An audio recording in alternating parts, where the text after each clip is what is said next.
Si tu as une business de service qui fait au-dessus de 500 000 $ annuels et que tu n'as pas la croissance que tu veux actuellement, c'est probablement à cause d'un des trois problèmes suivants. Un, tu n'as pas encore des références et tu n'as pas de système d'acquisition qui t'amène des clients de manière prévisible et mesurable. Deux, tu as des leads, mais ils ne sont pas qualifiés. Ou trois, tu as des leads, ils sont qualifiés, mais tu n'as pas le bon processus de vente qui est optimisé pour convertir ces leads-là en revenus qui est collecté rapidement. La mauvaise nouvelle, c'est que si tu avais pris action avec les bons partenaires et le bon système d'acquisition il y a quelques années, ta business serait beaucoup plus loin aujourd'hui. La bonne nouvelle, c'est que chez Benji Films, on t'aide exactement à régler ces problèmes-là. Et si tu me donnes quelques minutes, tu vas comprendre pourquoi, comment et pour qui on le fait. Puis avant que tu me poses la question, mon nom c'est Benji, je suis CEO d'entreprise et depuis aujourd'hui 8 ans, on aide les entreprises à aller chercher plus de revenus en implantant des systèmes d'acquisition et en améliorant leur processus de vente. Pour te faire une histoire courte, la business elle a commencé en 2018 puis à ce moment-là, on faisait juste des belles productions vidéo. En fait, des vidéos corporatives. On a eu la chance de travailler avec des business comme DJI, Acura, Corona et même Arc'teryx. La qualité de nos productions a fait en sorte qu'on s'est vraiment démarqué dans notre domaine rapidement. On s'est fait connaître, mais malgré ça, j'avais pas nécessairement le succès financier que je voulais. En fait, à ce moment-là, c'était toujours moi qui allais vers les clients et non les clients qui venaient vers moi. Donc, pendant les 4 premières années, ma plus grande difficulté, c'était d'aller chercher plus de revenus pour ma business de manière constante. Puis ça, malgré tous mes efforts. La réalité, c'est qu'il n'y avait pas grand-chose qui fonctionnait. Puis le plus haut que j'avais été en mesure d'aller chercher, c'était 300 000 $ annuellement. Puis ça, c'était en revenu, c'était pas profit. Je faisais du cold call, j'avais essayé le email marketing. J'avais même essayé d'engager des VA sur Upwork puis Fiverr. En fait, j'avais tout essayé ce que je pensais qu'elle allait fonctionner. Puis au final, ça n'avait rien donné. Et c'est seulement en 2022 que j'ai rencontré un mentor qui m'a tout appris sur l'acquisition client. Donc, comment structurer une offre, comment générer des prospects automatiquement, les CRM, les systèmes en arrière pour être en mesure d'avoir une croissance qui est stable. Depuis ce jour-là, mon entreprise a complètement changé. En fait, on est passé de 2 à plus de 94 employés et ça en moins de 2 ans. Puis aujourd'hui, mon seul objectif, c'est d'implanter les systèmes qui nous ont permis d'avoir cette croissance-là dans les entreprises avec qui on travaille. Donc, des entreprises au Canada, aux États-Unis et même à Dubaï, pour qu'eux aussi, ils puissent profiter de la même croissance qu'on a eue. Maintenant, tu dois te poser 2 questions. 1, comment est-ce qu'on fait pour générer autant de croissance rapidement? Puis 2, pourquoi est-ce que ça fonctionnerait avec notre système plutôt qu'un autre? Aujourd'hui, je vais être en mesure de répondre à ces 2 questions-là. Là, la première chose qu'il faut faire avant de penser à ton processus de vente, la génération de prospects ou même ton CRM, c'est de penser à ton offre. Puis malheureusement, c'est ce que la majorité des agences ils prennent pas le temps de faire, mais c'est également la chose qui va avoir le plus d'impact sur 2 choses. Le volume de leads qui rentrent dans ton pipeline puis la qualité des leads qui rentrent dans ton pipeline. Puis ce que je veux dire par là, c'est que ton offre doit être tellement bonne que quand ton client potentiel il regarde 8 de tes compétiteurs puis tu fais partie de ces compétiteurs-là, ça doit être logique pour ton client potentiel d'aller vers ta solution et non celle d'un autre. Par exemple, si ta business fait des cuisines de gamme, ton offre, c'est sûrement « je fais des cuisines de gamme ». Right? Mais le problème là-dedans, c'est que 99% de tes compétiteurs disent la même chose. Donc, tu ne sors pas du lot. Donc, si on veut rendre notre offre plus alléchante, ce qu'on peut dire, c'est on fait ta cuisine de gamme en moins de 90 jours, puis si jamais tu n'es pas satisfait, on revient sans frais. Ça devient logique, encore une fois, pour ton client potentiel de venir vers ta solution. C'est plus accrocheur, c'est beaucoup plus convaincant. Puis, by the way, je sais que ça fonctionne, cette offre-là, parce qu'on a un client qui fait des cuisines de gamme, puis on était en mesure de doubler son volume d'opportunités qualifiées en moins de 30 jours avec lui, parce qu'on a justement restructuré son offre, sans nécessairement mettre plus de budget publicitaire. Maintenant, comment est-ce qu'on fait pour créer une offre qui se démarque avant de lancer ça en publicité? Mais 1, ce qu'on va faire, c'est une analyse de tes compétiteurs. Donc, qu'est-ce qu'eux ils disent sur le marché actuellement? Puis 2, on va vouloir se poser 3 questions. La première des questions, c'est à quelle vitesse est-ce que mes compétiteurs livrent la majorité de leurs projets, livrent leurs services? Donc, si eux, ça leur prend 4 semaines en moyenne, trouve un moyen dans ta business de livrer ça en 3 ou même 2 semaines. Pour que dans ton offre en publicité, tu dises, par exemple, on livre ta cuisine idéale en moins de 14 jours. Donc, à ce niveau-là, tu vas être en mesure de te démarquer sur le premier facteur qui est la vitesse. La deuxième question, ça va être au niveau de la garantie de satisfaction. Avant d'en parler, il faut que tu sois vraiment confiant de ton service ou de ton produit. Si tu n'es pas confiant de ton service actuellement, ne va pas offrir une garantie de satisfaction parce que sinon, tu vas te tirer dans le pied. Tu risques de détruire ton nom, ce qui n'est pas optimal.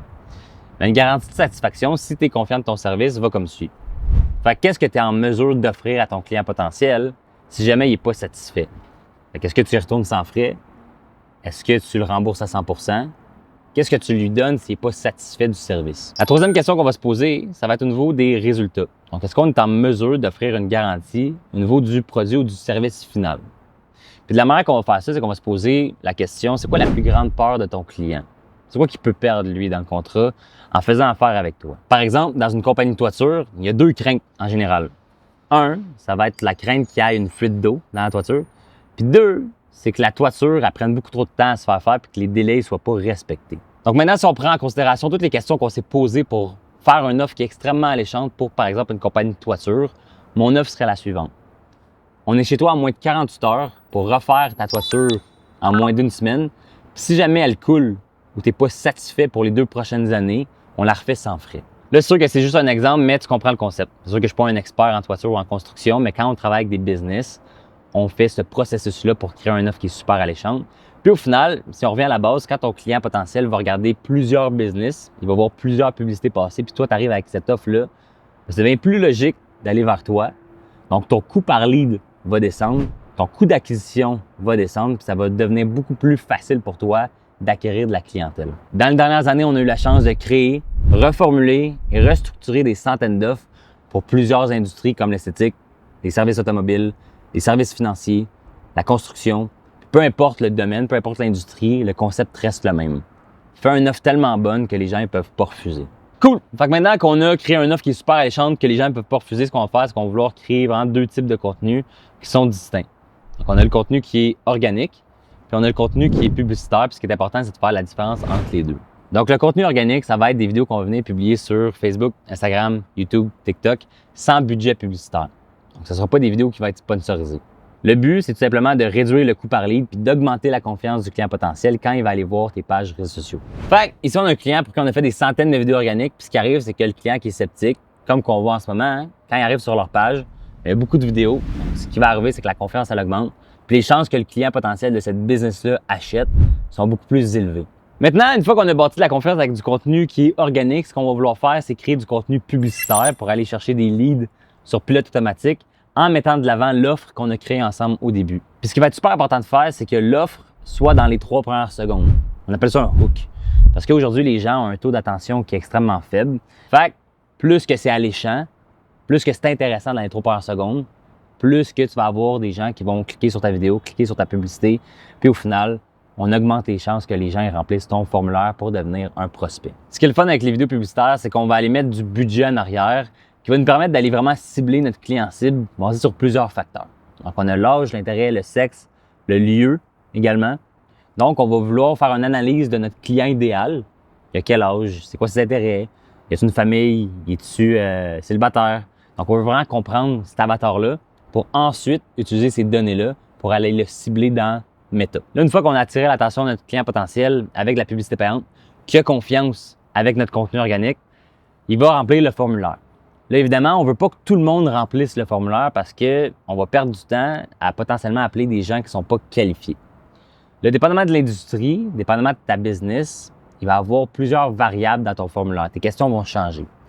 Mais les variables les plus importantes, puis les 2 questions qui reviennent le plus souvent, peu importe l'industrie, ça va être de préqualifier sur les finances puis le timing. Dans ma business chez Benjifilms, autre que ton nom, numéro de téléphone, courriel, puis le nom de ta business, on va également préqualifier le client avec 3 questions.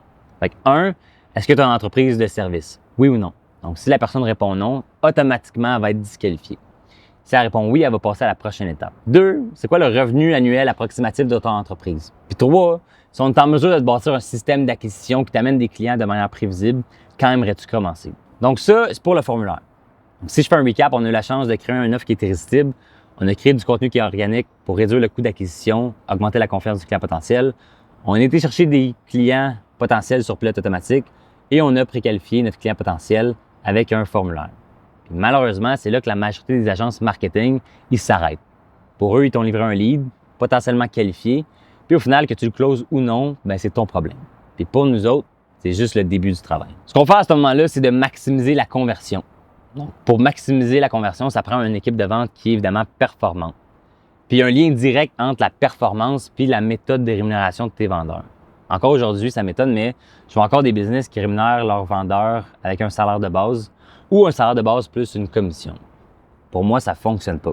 Donc, ce qu'on va vouloir faire, c'est s'assurer que notre équipe de vente soit vraiment bien payée, mais surtout qu'ils soient payés uniquement à la commission. Donc, plus qu'ils travaillent, plus qu'ils performent, plus ils sont payés. Ce qu'on va vouloir faire, c'est d'avoir des procédures claires et des étapes claires pour nos vendeurs qui vont suivre pour réaliser un seul objectif, c'est de collecter le maximum de revenus dans les meilleurs délais. Et ça commence avec la vitesse à laquelle tu vas appeler ton client potentiel. Je le dis dans toutes mes vidéos puis je le répète, mais si tu es en mesure d'appeler ton client potentiel en moins de 5 minutes, juste là, ton taux de closing va augmenter de 80% pour plusieurs facteurs. 1, ton client, il se sent pris en charge rapidement, donc la confiance va augmenter. 2, ça va faire en sorte qu'il arrête de magasiner parce qu'il se sent déjà pris en charge. Puis 3, ça donne un avant-goût de ton service à la clientèle. Donc, il se dit en ce moment, si je suis déjà pris en charge aussi bien, imagine comment le reste du processus va être bon. Donc, en d'autres termes, la vitesse en vente, ça va être ton meilleur allié. Une fois que tu as appelé le client, ce qu'on va vouloir faire, c'est d'avoir un script de premier appel. Donc, un appel de préqualification qu'on appelle. Dans ce premier appel-là, il y a 3 objectifs. 1, confirmer les informations qui ont été mises dans le formulaire. 2, tirer un maximum d'informations du client potentiel pour savoir c'est quoi les objections potentielles qui vont subvenir tout au long du processus de vente. Puis 3, augmenter au maximum la confiance pour faire en sorte que le client se sente pris en charge, puis également que ça augmente ton taux de closing.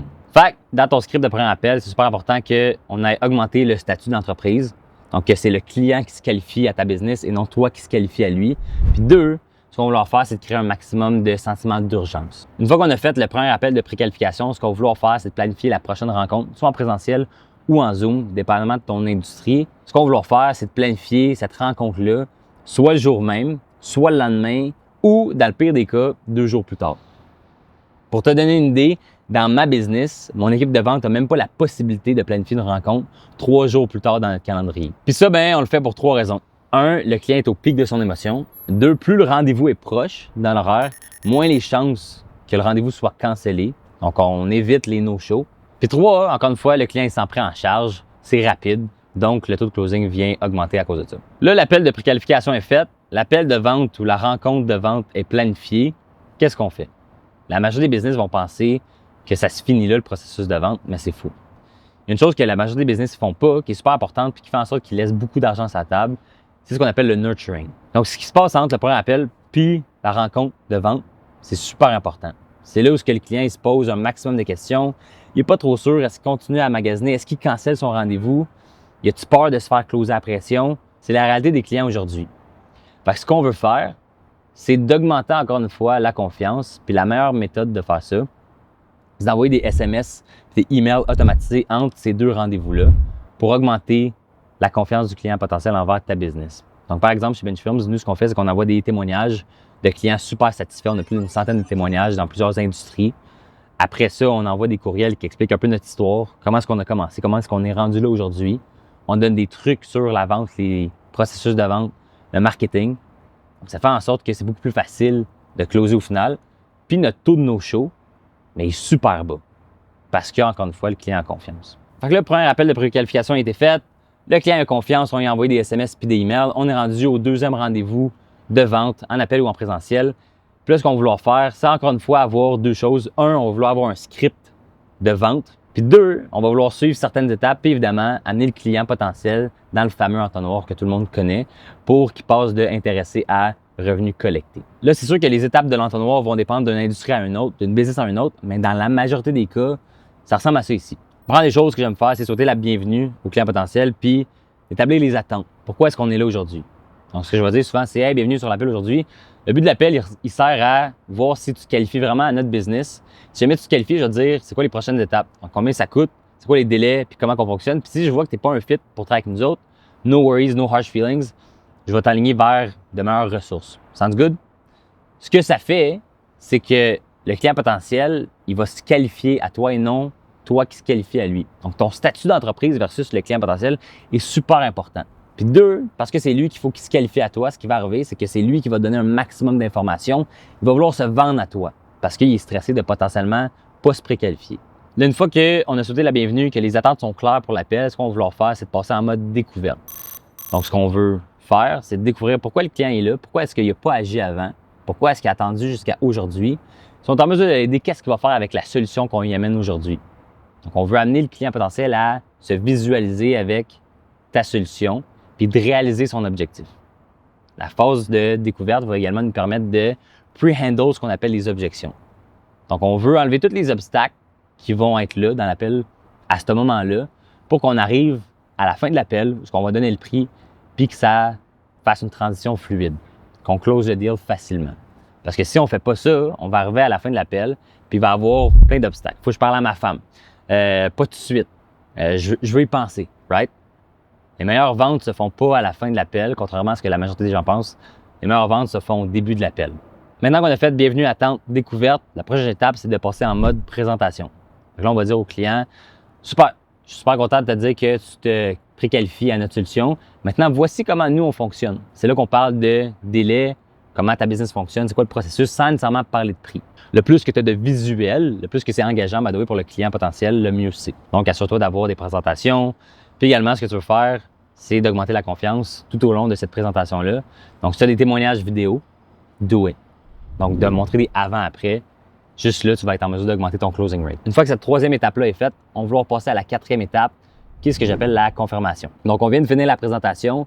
Monsieur le client, est-ce que c'est le genre de système, est-ce que c'est le genre de solution que tu penses qui pourrait t'aider à réaliser X objectif, oui ou non? Si la réponse est non, c'est parce qu'il y a quelque chose dans ton processus de vente ou dans ta présentation que le client a, un, pas compris, ou deux, ben, tu n'as pas bien préqualifié le client. Puis si la réponse c'est oui, ça veut dire que tu peux passer à la prochaine étape, qui est de tout simplement donner le prix au client potentiel. Fait que là, c'est le moment de donner le prix.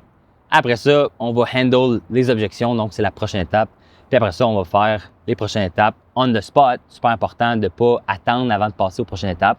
Donc, s'il y a un contrat à signer, on le lit avec le client sur le moment. On veut s'assurer de répondre à toutes ces questions on the spot. On va planifier les prochains rendez-vous s'il y en a à planifier. Puis s'il y a un dépôt à faire, puis s'il y a de l'argent à collecter, on ne veut pas attendre demain ou après-demain ou la semaine prochaine ou à la prochaine étape. On veut le faire dans le même meeting. Super important. Là, ce que tu vas réaliser, c'est que plus que tu as travaillé sur ton processus de vente, plus que tu as mis du temps sur chaque étape pour faire en sorte que le client il se sente en confiance avec toi, plus que ton closing rate va être élevé. Il y a littéralement des entreprises qu'on a juste travaillé leur processus de vente. On n'a même pas regardé combien ils mettaient en publicité payante. Puis on est passé de taux de closing de 10% à voire 40%. Fait que là, what's next? C'est toujours pas fini. Il reste une dernière étape. Puis selon moi, c'est la plus importante. Si on n'est pas en mesure de calculer, si on n'est pas en mesure de mesurer, on ne pourra pas l'améliorer. Donc, on ne peut pas améliorer ce qu'on ne calcule pas. Donc, ça va être de mettre des chiffres concrets, des données sur les actions qu'on prend. Donc, il y a plusieurs métriques qu'on va vouloir calculer pour s'assurer de continuer à scale la business. Et ce qui va arriver au final, c'est qu'on va juste se baser sur des données pour prendre les bonnes décisions. On le sait en business, on ne prend pas des décisions basées sur des émotions, mais juste sur des statistiques. Mais si on n'a pas ces statistiques-là, ça ne fonctionnera pas. Donc, peu importe l'industrie, la business, que ce soit services financiers, l'automobile, la construction, l'esthétique, les chiffres qu'on va mesurer restent les mêmes. Puis c'est les suivants. 1, le volume de leads qui proviennent des campagnes publicitaires. 2, le coût par lead. 3, la qualité des leads en pourcentage. 4, la vitesse de contact au téléphone une fois que le lead est rentré. 5, le taux de réponse au téléphone lors du premier appel. 6, le taux de présence au deuxième rendez-vous. 7, le taux de closing. 8, le revenu. Et 9, le plus important, le revenu qui est collecté. Ces données-là, c'est super important que tu y aies accès à chaque jour, rapidement, puis facilement, parce que c'est là-dessus que tu vas te baser pour ajuster ton processus de vente. Là, je sais que ça fait énormément d'informations, puis la réalité, c'est que c'est peut-être 30% de ce qu'on implémente dans les business de nos clients, parce qu'on va vraiment plus en profondeur. Mais au moins, ça donne une idée de comment est-ce que nous, on a été chercher autant de croissance rapidement, donc de 2 à 94 employés en moins de 2 ans. Puis ça donne une idée de comment est-ce qu'on aide nos clients à aller chercher plus de croissance. Donc, si tu as envie de faire affaire avec une business qui scale des business pour de vrai, qui se base sur des données et des chiffres, qui a un bon track record, puis qui a eu des réussites dans plusieurs industries, je t'invite à cliquer en dessous de la vidéo. Il devrait avoir un bouton où tu peux planifier un appel de préqualification avec mon équipe. Puis on va se voir très bientôt.